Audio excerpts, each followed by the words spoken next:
Hello साथियों, आप सभी लोगों का टारगेट विद रुस्तम पर हार्दिक स्वागत है। जैसा कि आप लोग जानते हैं, यूपी ट्रिपल पीईटी का पेपर 6 और 7 तारीख को था। 6 और 7 सितंबर को 6 और 7 सितंबर को था।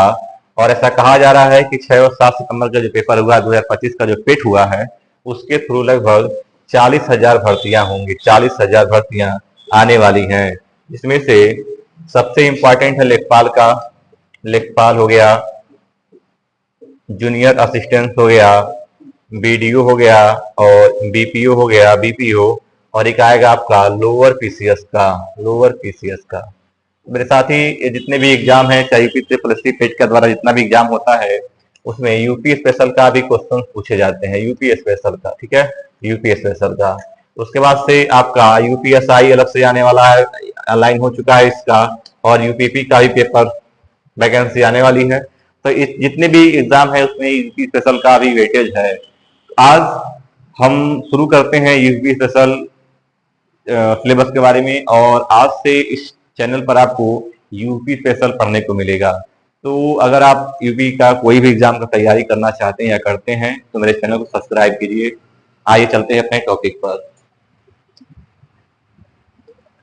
देखिए, यूपी स्पेशल का जो टॉपिक है, वो सिलेबस है, वो बहुत अच्छे से आपको पता भी होगा, और एग्जाम दिए होंगे चाहे दे रहे होंगे तो काफी क्वेश्चन पूछे जाते हैं यूपी स्पेशल के बारे में भी।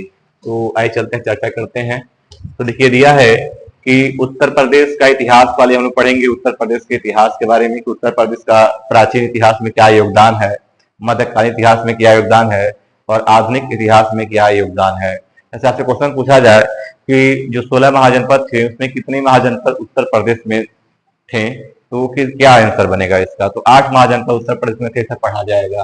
तो पहले पढ़ा जाएगा कि उत्तर प्रदेश का इतिहास, फिर उत्तर प्रदेश की नदियां, प्रमुख झीलें और कुंड, प्रमुख बांध पढ़ना है, सिंचाई पढ़ना है, प्रमुख पर्यटन स्थल पढ़ना है, मंदिर, स्मारक और स्थान पढ़ेंगे, राज्य चिन्ह के बारे में पढ़ा जाएगा, जनजातियां पढ़ा जाएगा, उद्योग पढ़ा जाएगा, प्रमुख शोध संस्थान पढ़ा जाएगा, और केंद्रीय विश्वविद्यालय के बारे में पढ़ना है, फिर लघु एवं कुटीर उद्योग के बारे में पढ़ना है, फिर राष्ट्रीय उद्यान,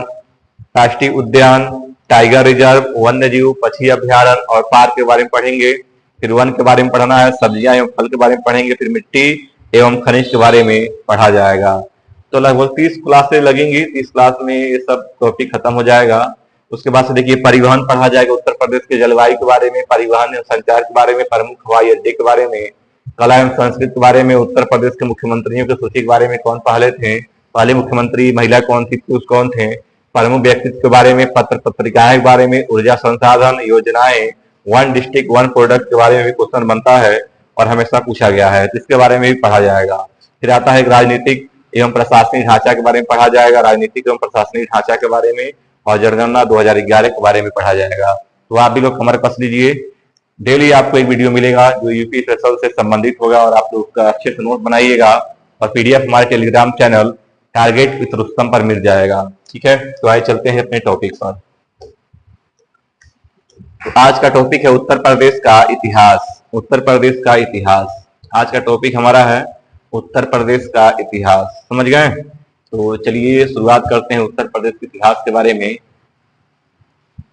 तो देखिए, दिया हुआ है कि उत्तर प्रदेश न केवल एक भौगोलिक इकाई है, बल्कि यह गंगा जमुनी सभ्यता एक अद्वितीय प्रतीक है और संस्कृतियों का संगम भी है।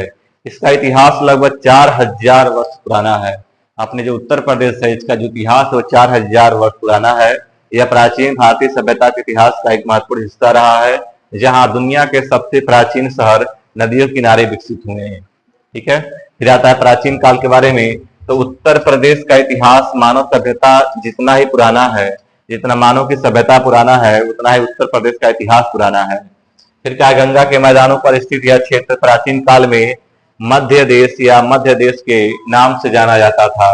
हाल के उत्खननों से प्राप्त कलाकृतियां इसकी प्राचीनता को सिद्ध करती हैं, और मानव सभ्यता के मुख्यतः पाषाण युग और भात युग में तथा भारतीय इतिहास को 3 युगों में डिवाइड किया गया है। समझ गए? तो चलते हैं हमने टॉपिक के बारे में। देखिए, इतिहास को 3 भागों में डिवाइड किया, बोलते हैं प्रागैतिहासिक काल, आदि ऐतिहासिक काल और ऐतिहासिक काल। देखिए प्रागैतिहासिक काल का मतलब होता है कि जिसमें मानव को पढ़ना लिखना नहीं आता था, पढ़ना लिखना नहीं आता, पढ़ना व लिखना नहीं आता था, पढ़ना लिखना नहीं आता था, या फिर जितने भी यहाँ पर से लिपि मिला है उसको, मतलब लिपि मिला ही नहीं है, ठीक है। फिर एक आता है आद्य ऐतिहासिक काल। आद्य ऐतिहासिक काल का मतलब होता है कि यहाँ पर लोग पढ़ना तो जानते थे, पढ़ना और लिखना जानते थे, लेकिन उनकी भाषाओं को अभी तक पढ़ा नहीं गया है, उनकी भाषाओं को अभी पढ़ा नहीं, जैसे सिंधु घाटी की सभ्यता, सिंधु घाटी की जो सभ्यता है वह भावात्मक चित्र मिले हैं जिसका अभी तक कोई मतलब नहीं निकल पाया है, कोई भी ऐसा नहीं जिसको पढ़ पाए उसका सही अर्थ दे पाए, समझ गए। फिर एक आता है ऐतिहासिक काल, और ऐतिहासिक काल 6000 ईसा पूर्व के बाद से माना जाता है। और ऐतिहासिक काल वह काल होता है जिसमें मानव लिखना पढ़ना जानता था, और उनके जो लिपि का प्रयोग करते थे वो आज के लोग भी पढ़ लेते हैं, समझ जाते हैं, ठीक है। तो आइए चलते हैं अपने टॉपिक पर। प्रागैतिहासिक काल को ही पाषाण युग भी कहा जाता है। तो पाषाण युग के बारे में पढ़ेंगे अगर, तो मानव सभ्यता का आरंभ पाषाण युग में हुआ, जिसमें 3 भागों में बांटा गया, इसमें 3 भागों में बांटा गया। एक बोलते हैं पूरा पाषाण काल, मध्य पाषाण काल, नव पाषाण काल।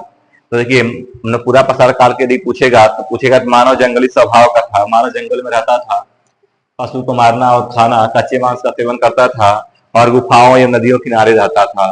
शिकार करके भोजन करना करना उनका कार्य था।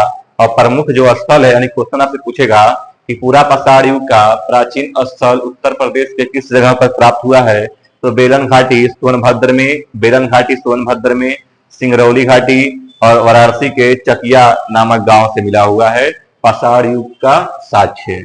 फिर आपसे क्वेश्चन पूछेगा कि बेलन घाटी में निम्न, मध्य और उच्च पूरा पाषाण काल के अवशेष मिले हैं। और लोहदा नाले, ये भी बहुत इंपॉर्टेंट क्वेश्चन बनता है यहाँ से, कि लोहदा नाले से हड्डी की देवी माँ की अद्वितीय मूर्ति मिली है। कहाँ से? लोहदे नाले से। जितने भी साक्ष्य मिले हैं किससे संबंधित है? पूरा पाषाण काल से। याद करिए पूरा पाषाण काल से बेलन घाटी, सिंगरौली घाटी और राशि घाटी है, चकिया बोलते हैं, मिला है।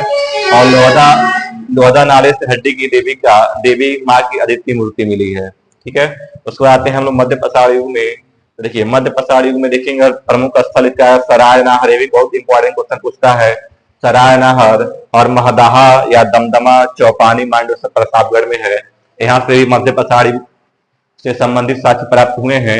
एक दिया झोपड़ी नुमा आवास, मध्य पाषाण काल के लोग झोपड़ी नुमा आवास बनाकर रहते थे। कब्रे का साक्ष्य मिला है, भट्टिया मिला है, हड्डियों से बने आभूषण और पत्थर के औजार मिले हैं। फिर देखिए दिया है कि लेखाहिया, जिसे इलाहाबाद से है, 17 कंकाल प्राप्त हुए। तो आपसे कोई क्वेश्चन पूछेगा कि लेखाहिया उत्तर प्रदेश के किस जिला में स्थित है, तो इलाहाबाद में, इसको अब प्रयागराज बोला जाता है। फिर देखेंगे नव पाषाण काल में अगर, तो प्रमुख स्थल है कोल्डिहवा, इसमें धान की भूसी का साक्ष्य मिला है और खाद्य पदार्थ का साक्ष्य मिला है। एक है महगड़ा, पंचू, बेलन नदी घाटी, प्रयागराज। एक दिया लहुरा देव जो संत कबीर नगर में भी मिला हुआ है, ठीक है। दिया सबसे प्राचीन कृषि साक्ष्य मिले हैं कहाँ पर? कोल्डिहवा, महगड़ा, पंचू और दुहरा देव से। कच्ची ईंटों व घास भूसे से बने आवास और अनाज की खेती का जो प्रमाण है ये कहाँ से मिला है? ये सब मानव पाषाण काल उत्तर प्रदेश से मिला हुआ है, ठीक है। अब देखिए एक आता है आद्य ऐतिहासिक काल। आद्य ऐतिहासिक काल का मतलब होता है ताम्र पाषाण काल, जहाँ से मानव ने धातु का प्रयोग करना स्टार्ट कर दिया था। देखिए दिया है मानव ने तांबा, कांसा और लोहा का प्रयोग करना शुरू किया और पत्थर व तांबे के औजारों का संयुक्त उपयोग करना प्रारंभ किया था। और आद्य ऐतिहासिक काल का जो काल है, समय है, वह 3000 से 500 ईसा पूर्व के बीच है। इसका जो प्रमुख स्थल है, तो देखिए प्रमुख स्थल है मेरठ, सहारनपुर, मेरठ और सहारनपुर। और कांसा बनाने के लिए तांबा, टीन के मिश्रण की विधि विकसित किया गया। कांसा बनाने के लिए टीन और तांबे के मिश्रण की विधि बनाया गया कब? आपका आद्य ऐतिहासिक काल में, समझ गए। फिर आता है हड़प्पा सभ्यता। हड़प्पा सभ्यता को ही सिंधु घाटी सभ्यता कहा जाता है। हड़प्पा सभ्यता को ही सिंधु घाटी सभ्यता कहा जाता है। और इसका जो काल है लगभग 3500 से 1300 ईसा पूर्व है। परिपक्व काल जो होता है एनसीईआरटी में है वह 2600 से 1900 ईसा पूर्व है। और दक्षिण एशिया की पहली नगरीय सभ्यता कुछ पूछेगा आपसे तो क्या बनेगा? हड़प्पा सभ्यता या सिंधु घाटी सभ्यता? ये हड़प्पा सभ्यता पूछेगा, सिंधु घाटी सभ्यता पूछे, ये एक नगरीय सभ्यता था, नगरीय सभ्यता। क्योंकि यहाँ पर जो बड़े बड़े मकान होते थे उनके दरवाजे रास्ते की तरफ न खुल करके रास्ते के पीछे खुलते थे। बाथरूम का प्रयोग, नहाने के लिए तो तालाब का प्रयोग, बहुत ही हाई क्वालिटी के लोग रहते थे मकान बना करके अपना। अभी देखिए भारत देश इतना विकसित है, मतलब इतना ज्यादा विकास सरकार ने इतने पैसे भी दिए शौचालय बनवाने के लिए, नहीं बहुत सारे लोग नहीं बनवाए। नहीं सोचिए कि सिंधु घाटी सभ्यता में आज से 4000 साल पहले की बात बता रहे हैं आपको कि उस समय भी लोग शौचालय का इस्तेमाल करते थे। ठीक है, तो अब देखिए दिया है कि उत्तर प्रदेश का सबसे पूर्वी स्थल आलमगीरपुर जो हिंडन नदी के तट पर है। क्वेश्चन पूछता है कि आलमगीरपुर किस नदी के तट पर है, तो हिंडन नदी के तट पर है। कहां पर है, मेरठ में। खोज कब हुआ, तो देखिए आलमगीरपुर का जो खोज हुआ था 1958 में यज्ञदत्त शर्मा ने किया था, और यहाँ से मिट्टी के बर्तन, माला, बेलन, पशु चित्र और लिपि के प्रमाण मिले हैं। समझ गए। एक आता है अन्य स्थल पूछा यार आपसे, अन्य स्थल में था हुलास सहारनपुर से मिला है, बड़ा गांव बागपत से, और बुलंदशहर से मिला है मानपुरा, कैराना कहां से मिला है, शामली से, और दिया है कि मांडी गांव ये मिला है आपका मुजफ्फरनगर से। तो यहाँ से भी सिंधु घाटी सभ्यता के साक्ष्य प्राप्त हुए हैं। ठीक है, फिर नेक्स्ट देखते हैं। अब आता है आपका वैदिक काल, और वैदिक काल देखेंगे तो 1500 ईसा से लेकर के 500 ईसा पूर्व की बात बताता है। वैदिक काल का मतलब सच में वेदों की रचना की गई है। जैसे आप जानते हैं कि कितने वेदों की संख्या 4 है, ऋग्वेद, यजुर्वेद, सामवेद, अथर्ववेद। इस सब के बारे में आपको इतिहास में पढ़ाया जाएगा, क्योंकि आज हम लोग पढ़े इतिहास के बारे में, तो उत्तर प्रदेश से परिप्रेक्ष्य के बारे में पढ़ा जाएगा। तो दिया है कि प्रारंभ में भारत में आर्यों के निवास का केंद्र सप्त सिंधु यानी 7 नदियों का क्षेत्र था। इसमें सिंधु, सरस्वती, शतुद्री यानी सतलुज, परसड़ी मतलब रावी, पिपासा मतलब ब्यास, अस्किनी मतलब चिनाब, और वित्तिस्ता मतलब होता है झेलम नदियां शामिल हैं। एक क्वेश्चन यहाँ से पूछ देता है कि झेलम की प्राचीन नाम बताइए, तो वित्तिस्ता नाम है। चाहे सतलुज का बताइए, सतुद्री नाम है। ठीक है, सब आपको याद कर लेना है और अपने काफी अच्छे तरीके से नोट बना लेना है। फिर कहा कि आर्यों या दासों ने इस क्षेत्र पर कब्जा कर लिया तथा इनका मुख्य व्यवसाय कृषि हो गया, और इन्होंने इस क्षेत्र में सभ्यता की नींव रखी। लेकिन आपसे क्वेश्चन बताते हैं आपको कि सिंधु घाटी जो सभ्यता था, सिंधु घाटी सभ्यता, तो सिंधु घाटी सभ्यता नगरी सभ्यता था, नगरी सभ्यता। लेकिन आपसे वैदिक सभ्यता जी पूछता आपसे वैदिक सभ्यता, तो वैदिक सभ्यता जो है वो ग्रामीण सभ्यता है, भी क्वेश्चन पूछता है, यह ग्रामीण सभ्यता है।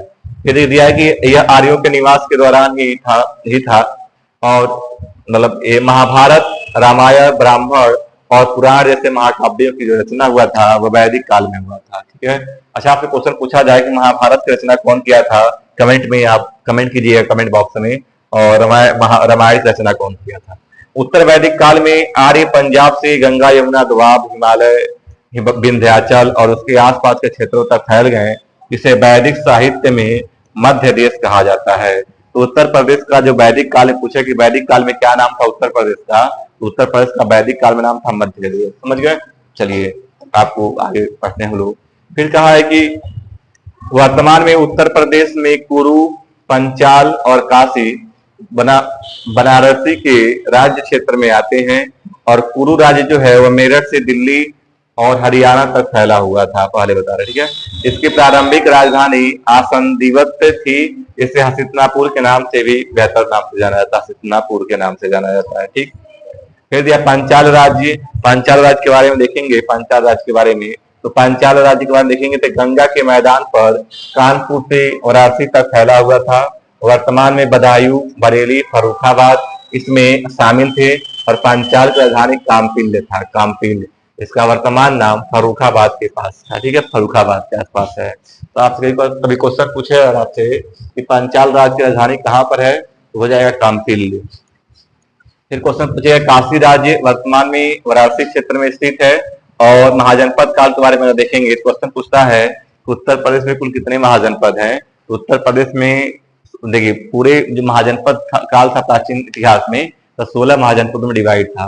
16 महाजनपद में से 8 महाजनपद ऐसे थे जो उत्तर प्रदेश में स्थित थे। ठीक है, तो यह वैदिक काल के बाद आर्यावर्त में महाजनपदों की राजनीति और शासन स्थापित हुआ। महाजनपदों का उल्लेख बौद्ध ग्रंथ अंगुत्तर निकाय में क्वेश्चन पूछता है कि महाजनपदों का उल्लेख बौद्ध ग्रंथ के अंगुत्तर निकाय और जैन ग्रंथ के भगवती सूत्र में मिलता है। 16 महाजनपदों में से 8 वर्तमान उत्तर प्रदेश में स्थित है। 16 महाजनपदों में से 8 जो महाजनपद है वर्तमान उत्तर प्रदेश में स्थित है। ये सब आप नोट कर लीजिएगा। ठीक है, बाकी पीडीएफ के लिए टारगेट विद रुस्तम करके अगर आप सर्च करेंगे टेलीग्राम पर तो मिलेगा। फिर इनका नाम भी आप याद कर लीजिएगा। देखिए दिया है कि इन महाजनपदों और उनकी राजधानियों का विवरण निम्न तालिका में दिया गया है। जैसे महाजनपद ये दिया हुआ है, महाजनपद देखिए ये दिया है महाजनपद, राजधानी और वर्तमान क्षेत्र। तो आपसे कभी क्वेश्चन पूछेगा जो कौशल महाजनपद है, कौशल महाजनपद की राजधानी क्या है? इसकी राजधानी बनेगा श्रावस्ती। याद कर लिए, कौशल की राजधानी कहाँ बनेगा? श्रावस्ती। काशी राजधानी पता ही आपको, वाराणसी। कुरु की राजधानी क्या बनेगा? इंद्रप्रस्थ। और इंद्रप्रस्थ किसका प्राचीन नाम है? दिल्ली का। पांचाल राजधानी पूछेगा तो पांचाल का हो जाएगा कामपिल्य, जिसे अहिच्छत्र बोला जाता है। सूरसेन की राजधानी बन जाएगा मथुरा। वत्स का राजधानी बनेगा कौशाम्बी। और मल की राजधानी बनेगा कुशीनगर। और चेदी का राजधानी बनेगा सुक्तिमती।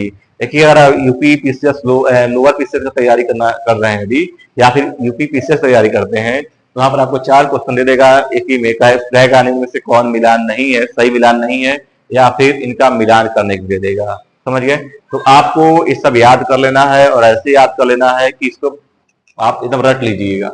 तो आपसे कभी क्वेश्चन पूछेगा कौशल में वर्तमान क्षेत्र में देखेंगे तो अयोध्या है, श्रावस्ती है, और बस्ती है, लखनऊ, ये सब प्राचीन समय में कौशल महाजनपद में आते थे। फिर यदि आप बनारस का देखेंगे तो वाराणसी क्षेत्र पूरा आ जाएगा काशी में, काशी महाजनपद में। और कुरुक पूछेगा तो मेरठ मतलब हसीतनापुर और दिल्ली का क्षेत्र। पांचाल का पूछेगा तो रोहिलखंड से जैसे बदायूं, बरेली, फर्रुखाबाद आता है। सूरसेन की जो कैपिटल था उसमें मथुरा था, और ये पूरा मथुरा क्षेत्र सूरसेन महाजनपद में आता है। वत्स का राजधानी था कौशाम्बी, और यह आ जाएगा प्रयागराज का आधुनिक क्षेत्र है। और मल्ल की राजधानी कुशीनारा, जो मेरा अभी घर कुशीनगर में ही है, तो कुशीनारा बन जाएगा, जिसे पावा बोलते हैं। और एक कुशीनारा में ही 483 ईस्वी में गौतम बुद्ध जी का डेथ हुआ था। ठीक है, आधुनिक कुशीनगर का क्षेत्र है। और चेदी इसका राजधानी था सुक्तिमती, यह आधुनिक बुंदेलखंड का क्षेत्र है।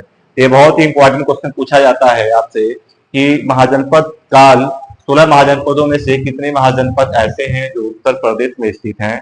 तो 8 महाजनपद ऐसे हैं जो उत्तर प्रदेश में स्थित हैं।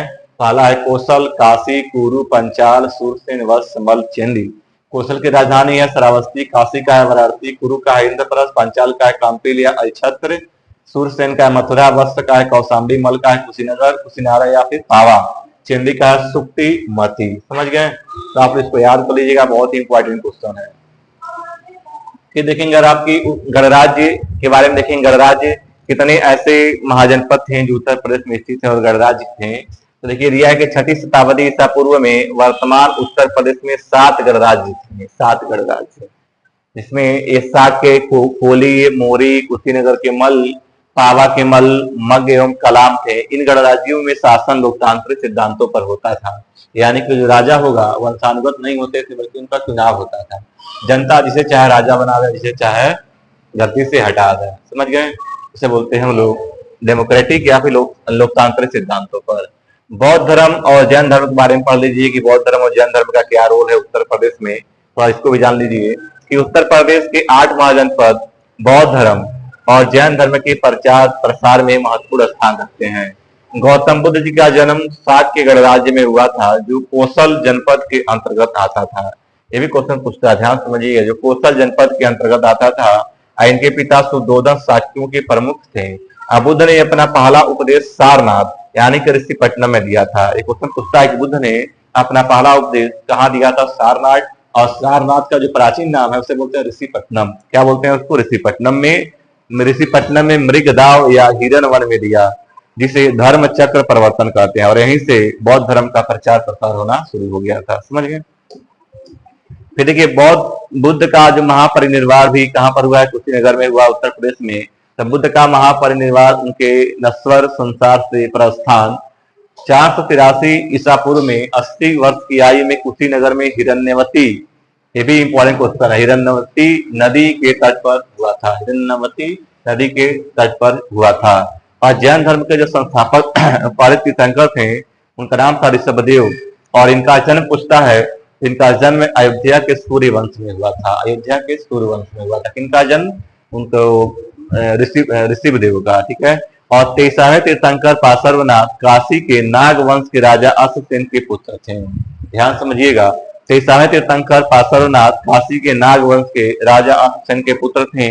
और अभी जो एग्जाम हुआ था यूपी ट्रिपल एससी पेट का, इसने पूछा था कि जो पार्श्वनाथ है, पार्श्वनाथ है, इनका चिन्ह क्या है? चिन्ह तो देखिए, नाग वंश के थे इसलिए इनका नाग चिन्ह है। ठीक है, नाग चिन्ह है। फिर आते हैं हम लोग मौर्य काल के बारे में। आज हम लोग प्राचीन इतिहास का पढ़ लिया जाएगा, उत्तर प्रदेश का क्या वैल्यू है प्राचीन इतिहास काल में। और मौर्य काल के बारे में नहीं देखेंगे तो दिया है कि मौर्य काल का जो कार्यकाल था 321 से लेकर 186 ईसा पूर्व तक था। और मौर्य राजवंश के संस्थापक चंद्रगुप्त मौर्य थे, जो 321 से लेकर के 297 ईसा पूर्व तक शासन किए थे, जिनके पिता का नाम था, यानी कि वर्तमान गोरखपुर जिले के पास के कोलीगढ़ राज्य के तहत मोरी नामक एक छोटा सा राज्य में स्थापित किया था। तो आपसे कई क्वेश्चन पूछेगा कि मौर्य काल के संस्थापक कौन थे। उनका नाम है चंद्रगुप्त मौर्य, और इनका पिता जो थे वह गोरखपुर, जो वर्तमान जिला है गोरखपुर के कोलीगढ़ राज्य के तहत मोरी नामक एक छोटा राज्य स्थापित किए थे। और इनके जो देखिए जो मौर्य काल के जो प्रधानमंत्री थे उनका नाम था चाणक्य। चाणक्य का और भी नाम है विष्णुगुप्त कौटिल्य के नाम से भी जाना जाता है। और यह जो कौटिल्य है यह चंद्रगुप्त मौर्य के मार्गदर्शन सहायता करने वाले और इनको राजा बनाने वाले भी यही हैं। और चाणक्य, विष्णुगुप्त और कौटिल्य के नाम से भी जाने जाते हैं। और इन्हीं के मार्गदर्शन और सहायता से चंद्रगुप्त ने घनानंद को हरा करके मगध के सम्राट बने थे, मगध के सम्राट बने थे। ठीक है, अब क्वेश्चन एक बनता है कि घनानंद ये कौन थे। तो नंद वंश के अंतिम संस्थापक थे। तो नंद वंश के अंतिम शासक थे, अंतिम शासक। ठीक है, और ये जो घनानंद है इन्होंने चाणक्य का भरे दरबार में तिरस्कार कर दिया। इसमें चाणक्य जो थे उन्होंने कसम खा लिया कि घनानंद को हरा करके, घमंड को तोड़ करके और नए राजा बनाएंगे, जिसमें उन्होंने चंद्रगुप्त को चुना। फिर उनके साम्राज्य में कोसल, काशी और आज पूरा उत्तर प्रदेश शामिल था। चंद्रगुप्त मौर्य के ताम्र अभिलेख गोरखपुर के दक्षिणी भाग में स्वगौरा नामक स्थान से पाए गए हैं। एक बहुत इंपॉर्टेंट क्वेश्चन बनता है कि क्वेश्चन पूछेगा चंद्रगुप्त मौर्य के ताम्र अभिलेख गोरखपुर के किस जगह से पाए गए हैं। दक्षिणी भाग में सोहगौरा नामक स्थान पर पाए गए हैं। इसको भी आप लोग याद कर लीजिएगा। फिर देखिए चंद्रगुप्त के बाद बिंदुसार और फिर अशोक साम्राज्य और अशोक मौर्य साम्राज्य के शासक बने। और कलिंग विजय कब होता है। तो 261 ईसा पूर्व में होता है, 261 बीसी में। कलिंग विजय के बाद अशोक ने साम्राज्यवादी विस्तार की नीति के बजाय धम्म नीति यानी कि धर्म की विजय की नीति अपनाई। उत्तर प्रदेश में अशोक के 5 अभिलेख या शिलालेख पाए जाते हैं, ये भी आप नोट कर लीजिएगा। एक पाया था प्रयागराज और मेरठ में प्रमुख स्तंभ शिलालेख, और सारनाथ और कौशाम्बी के लघु स्तंभ शिलालेख, हरौरा मिर्जापुर का लघु स्तंभ शिलालेख। 5 ऐसे अभिलेख हैं जो उत्तर प्रदेश में पाए जाते हैं। और देखिए इन सभी अभिलेखों का जो लैंग्वेज था, जो भाषा है, इन सभी अभिलेखों का जो भाषा है प्राकृत भाषा है। और लिपि पूछेगा तो ब्राह्मी लिपि है। सारनाथ स्तंभ शिलालेख के सिंह शीर्ष को भारत के राष्ट्रीय प्रतीक के रूप में अपनाया गया है। और अशोक ने उत्तर प्रदेश में कई स्तूप बनवाए, जिनमें सारनाथ में पाए गए धमेक स्तूप और चौखंडी स्तूप प्रमुख हैं। जिन्होंने किसने बनाया था। सम्राट अशोक ने बनाया था। फिर देखिए अगर आप अगले टॉपिक पे जाएंगे तो दिया शुंग वंश और कन्नौ वंश, शक और कुषाण और गुप्त वंश के बारे में। तो देखिए दिया है कि मौर्योत्तर जब मौर्य काल समाप्त हुआ, मौर्य वंश के बाद से पुष्यमित्र शुंग ने बृहद्रथ। अब बृहद्रथ कौन है। तो ये मौर्य वंश के अंतिम शासक थे। ये भी नोट कर लीजिएगा कि मौर्य वंश के अंतिम शासक बृहद्रथ की हत्या कर शुंग साम्राज्य की स्थापना की। शुंगों के बाद 73 ईसा पूर्व में कन्नौ राजवंश स्थापित हुआ। शक आक्रमण 57 ईसा पूर्व में हुआ, जिसके बाद उज्जैन के राजा विक्रमादित्य ने शक को हराया और विक्रम संवत की स्थापना की। दूसरे शक आक्रमण के बाद कुषाण शासक कनिष्क, और कनिष्क के शासनकाल में बौद्ध धर्म के चौथा आयोजन किया गया था। कहां पर। कश्मीर में। तो दिया है कि दूसरे शक आक्रमण के बाद कुषाण शासक कनिष्क ने पुरुषपुर वर्तमान पेशावर से शासन किया और उत्तर प्रदेश में मथुरा को अपनी दूसरी राजधानी बनाया। मथुरा कला शैली कुषाण काल में अपने चरम पर पहुंची थी। आपसे कई प्रश्न पूछा है कि कनिष्क ने अपनी दूसरी राजधानी किससे बनाया था। आंसर बनेगा मथुरा। सब नोट करते रहिएगा आप भी लोग। ठीक है, फिर दिया है गुप्त काल के बारे में। तो गुप्त काल की जो स्थापना हुआ था 319 से लेकर के 550 ईस्वी तक था। और गुप्त राजवंश के वास्तविक संस्थापक चंद्रगुप्त प्रथम थे, जिनका कार्यकाल 319 से लेकर के 334 ईस्वी तक था। ने प्रयाग और अयोध्या के बीच क्षेत्र में अपना राज्य स्थापित किया। और इन्होंने गुप्त संवत 319 ईस्वी में संस्थापक भी माने जाते हैं गुप्त संवत का। चंद्रगुप्त प्रथम के पुत्र समुद्रगुप्त ने चंद्रगुप्त प्रथम के पुत्र समुद्रगुप्त ने पूरे आर्यावर्त और दक्षिण भारत को जीतकर एक विशाल साम्राज्य स्थापित किया। उनकी विजयों का वर्णन उनके प्रयाग प्रशस्ति या प्रयाग शिलालेख में मिलता है।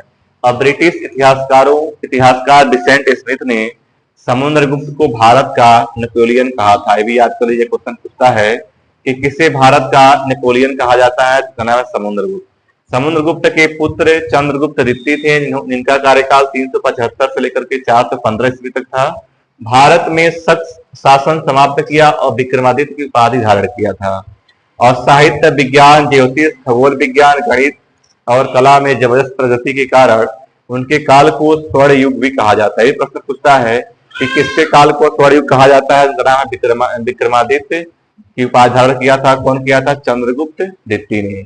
कवि कालिदास चंद्रगुप्त द्वितीय के नवरत्नों में से एक थे। ये भी क्वेश्चन पूछता है कि कवि कालिदास चंद्रगुप्त द्वितीय के नवरत्नों में से एक थे और चीनी यात्री फाहियान ने उनके शासनकाल के दौरान भारत का दौरा किया था। फिर दिया है